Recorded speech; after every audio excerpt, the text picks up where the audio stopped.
When it comes to the United States men's national team, recruiting dual nationals is a big deal. After all, we are a country where a good percentage of the population has, or at least is eligible to having, a dual citizenship, along with the fact that we have many Americans abroad and they have kids abroad.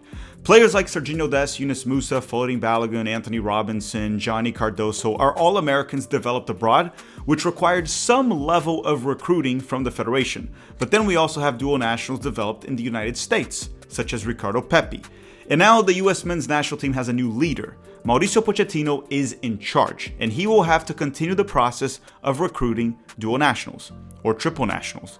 Well, in this video, I'm even going to mention a player that is a quadruple national. With that said, which players must he be recruiting right now?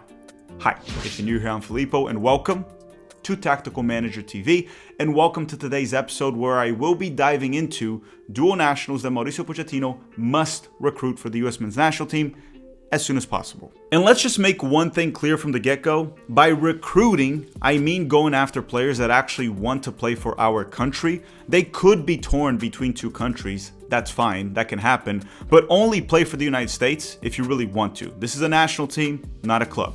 And understand that we have dual nationals that are developed abroad and dual nationals that are developed in the United States in MLS or USL. Ideally, over time, you don't want to rely on those players that are developed abroad.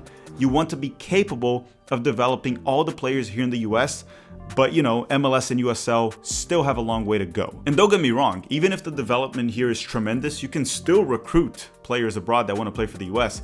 I'm just saying that it's much better to have everyone developed here, because then you don't rely on players being developed abroad, which the likelihood of them playing for the US is much lower, right? They'll mainly play for the US, not all of them, but most of them, if they're not good enough for maybe the country that they grew up in. And when I said that MLS and USL still have a long way to go, this is what I mean. Remove from the US men's national team the players that were not developed in MLS or USL, and look at how we would look without them. I mean, you would have to remove Christian Pulisic, Sergiño Dest, A-Rob, Musah, Johnny, Balogun. The team would take a massive hit in the starting 11 and depth.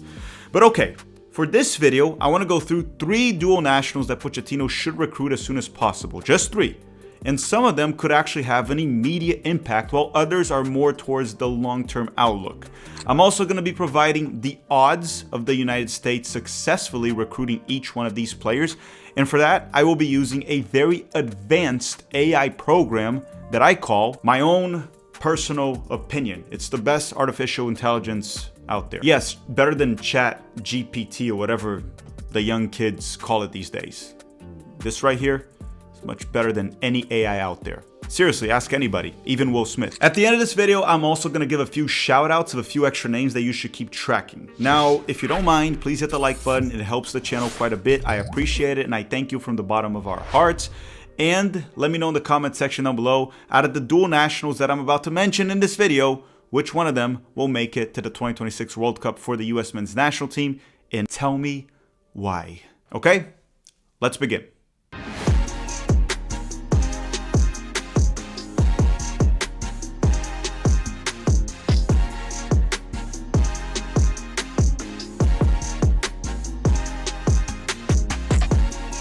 All right, the first player that I want to talk about is Diego Kochen. And before you ask, what the heck is this jersey? I'll explain that very soon. Let's talk about Diego Kochen first. So Kochen is a highly rated 18-year-old goalkeeper that joined Barcelona's academy back in 2019 and currently plays for their B team in the 3rd division of Spain. He was born in Miami, so in Florida, and he has only played for US youth teams and was in the US men's national team September camp, the senior team camp, recently. He has shown no indication of wanting to play for another country. However, he is eligible to play for Peru, Venezuela, and apparently even Spain, which if he becomes as good as Barcelona expects him to become, there could be some pressure to play for Spain. And understand, this is a player that very likely would have zero impact right now for the US men's national team. He's too young, he's 18, goalkeepers take much longer to mature, and he's playing the 3rd division of Spain. So he's not ready to have an impact now. However, out of the goalkeepers that we have, he's probably the highest ceiling goalkeeper that we currently have. So in terms of a long-term outlook, this is a massive recruit that Mauricio Pochettino must make. if needed, because I mean, this guy might just want to play for the US. And as I said, there are multiple reasons why this is not a recruitment that we need right now, but we need it for the future. It's just because he ain't ready. He won't contribute at the moment, this moment right now. He is a goalkeeper that can actually play with his feet, something modern soccer requires, and our goalkeeper situation is abysmal right now. We need all the young talent that we can find and hope that one of them turns out to be good sooner rather than later. Just imagine going to the 2026 World Cup with Matt Turner or Ethan Horvath starting. I don't even want to think about it. Now, as I said, don't expect Kochen to start for the US men's national team in 2026. He'll be 20, and we need to see how this guy develops. Realistically, if he continues to develop well for Barcelona, he'll probably be a goalkeeper for the US in the 2030 World Cup or the 2028 Olympics in Los Angeles. But again, would you be surprised if any young goalkeeper ended up starting for the US in 2026? Slonina, Kochen, maybe Patrick Schulte that's a bit older? Who knows? Anything can happen. So what I'll say here is this. I would rate Kochen as a must recruit. And I would say there's roughly a 90% chance that we get him because there has been no indication that he wants to play elsewhere besides the United States. Every time I think about the current US men's national team goalkeeping situation, it gives me anxiety. It's kind of weird because in the past we had so many good goalkeepers and we sucked almost everywhere else in the field. But nowadays it seems like we've gotten better in a lot of positions and the goalkeeper position just tanked. And before we talk about player number 2, in case you're wondering, this jersey was sent to me by San Gallo. This company is based in New York and they sell some very unique jerseys. I'm gonna put their link in the description in case you want to check out. You're not gonna regret it. They have some beautiful jerseys. The one I'm wearing, for example, is from Musanze FC. And they're from the country of Rwanda in Africa. So go check out their website. The link is in the description. They have beautiful, unique jerseys. And in the process, make sure to drop a like in this video if you haven't already. Now, player number 2 is Hiroshi Chase. Hiroshi Chase is a 20-year-old Japanese-American center back that is actually starting for Stuttgart this season in the Bundesliga and playing well. But this one is actually a very tricky recruit. We might not even have a legit shot if I'm being completely honest. Probably even tougher than Amir Richardson, for example, that we lost to Morocco. So good luck to Mauricio Pochettino. Let me explain why. So Hiroshi Chase was born in Japan. His mother's Japanese and his father's American. When he was 3, he moved to the United States and lived here in the US, I believe in Texas, until he was 12. So 9 years. Then he also moved to Stuttgart in 2022 when he was 18. Okay, so he lived roughly 9 years in the United States, 9 years in Japan, and 2 in Germany. So it doesn't look that bad for us, right? Not really. It actually looks a lot worse than you think. Here's the problem. So first and foremost, he has only played for the Japanese youth national teams. And Japanese law, also the real law there, does not allow dual citizenship, which means if he was to play for the United States, he would probably have to let go of his Japanese citizenship, which I'm not sure he would be willing to do so. However, it also looks like this isn't really enforced unless you live in Japan, so I'm not sure. Maybe he could get away with it. But you know, when we look into our current center back situation, I think it's fair to say that Hiroshi Chase could easily fight for a roster spot right now and even a starting position. And then when you project it into the 2026 World Cup, he could absolutely be a starter for us if he continues to develop. What am I trying to say here? This recruit could and probably would have an impact right away, like right now, and for the future because he's only 20. But, just like we didn't really have a shot in getting the Japanese-American goalkeeper Zion Suzuki that now starts for Parma in the Serie A, I think the odds here are very low. Unless Pochettino is very persuasive or Chase just really wants to play for the US but just was never given the opportunity. So I'll say this. He is a must recruit. Like, we need him. He would help our center back depth chart or even starting 11 right now, and he's only 20, so we would have him for multiple years. But I'm going to give this one a 5% chance of actually happening. It might be even lower. I might be optimistic, but it's pretty low. Chase is also represented by Universal Sports Japan, which represents most of Japan's top players, both in Europe and in the J-League. But you know, just like the sign says behind me, and Pochettino said it, and Ted Lasso said it, believe. This would be a massive recruitment that would definitely have a massive impact for the US right away. But will it happen? As I said, I give it less than a 5% chance, and that might even be a bit optimistic. Realistically, it's probably like 1%. But hey, we're Americans. We believe. We're sometimes even delusional. So let's believe we can get the kid. Maybe Pochettino, or having Pochettino in charge, can help. Last but not least, we have player number 3, and his name is Luca Koso. And you definitely heard of Luca Koso by now. We even interviewed him here at Tactical Manager TV back in 2022. The 20-year-old pacey winger that currently plays for Burnley in the EFL Championship. This guy is eligible to play for Italy, the United States, Canada, and Nigeria. This dude is just collecting passports as if they're Pokemon cards. He sees a passport, he takes it. He can play for almost every single country in the world at this point. And listen, he could be the 4th winger option for the US men's national team, like right now, competing with players like Haji Wright, Brendan Aronson, Kevin Paredes. But he does not even come close to a player like Christian Pulisic, and honestly, he's still quite far from Tim Weah.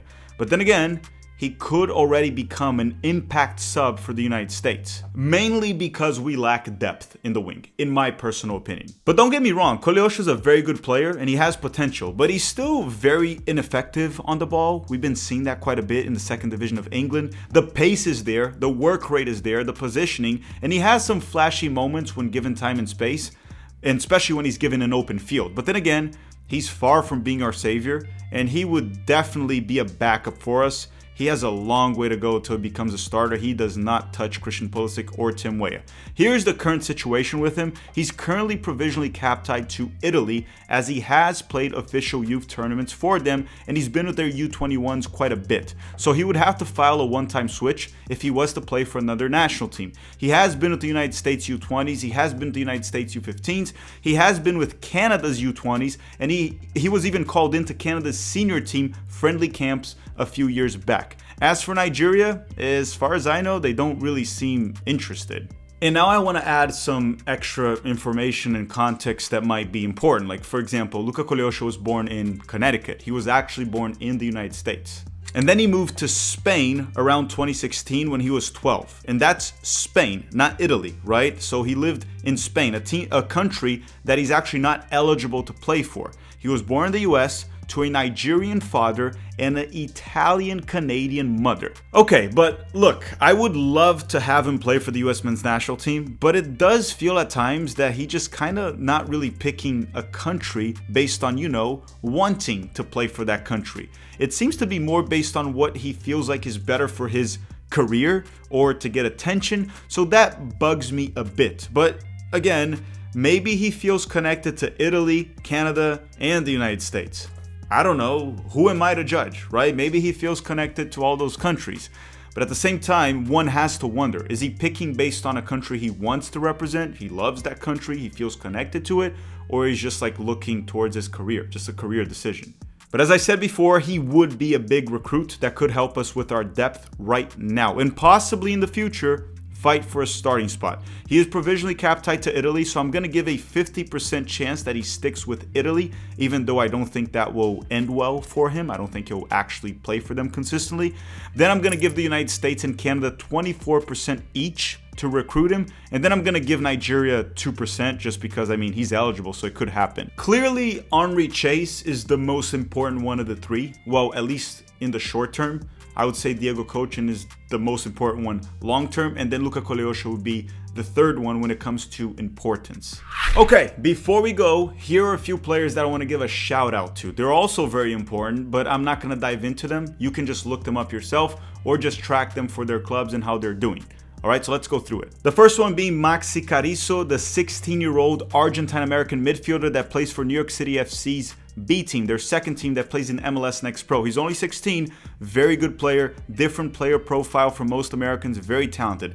The other one is Christian McFarland. He plays for New York City FC's A team. Right, he plays for the team in MLS. He's eligible to play for England and the United States, and he has played for England's youth teams and US youth teams as well. He's also a left back, a position that the US does lack depth. The other one I want to mention here is Noah Kai Banks, the 17-year-old Hawaiian center back that can play for the US and Germany. He's only 17 and he's currently playing for Augsburg's B team. Very talented center back. Lastly, I want to give a shout out to Nathaniel Brown. He's a 21-year-old left back that hasn't really broken through for Eintracht Frankfurt, but considering our left back depth situation, he might be worth recruiting or at least giving a look. Plus, I'm not sure if he will ever be good to play for Germany. He has an American father, and maybe he'll just play for the US if we call him up. So those are the names. Now I want to thank you all very much for watching. Don't forget to drop a like before you go, and let me know in the comment section if I forgot any dual national that Pochettino should be keeping an eye on. And with that said, I want to thank you all very much for watching, and have a great day.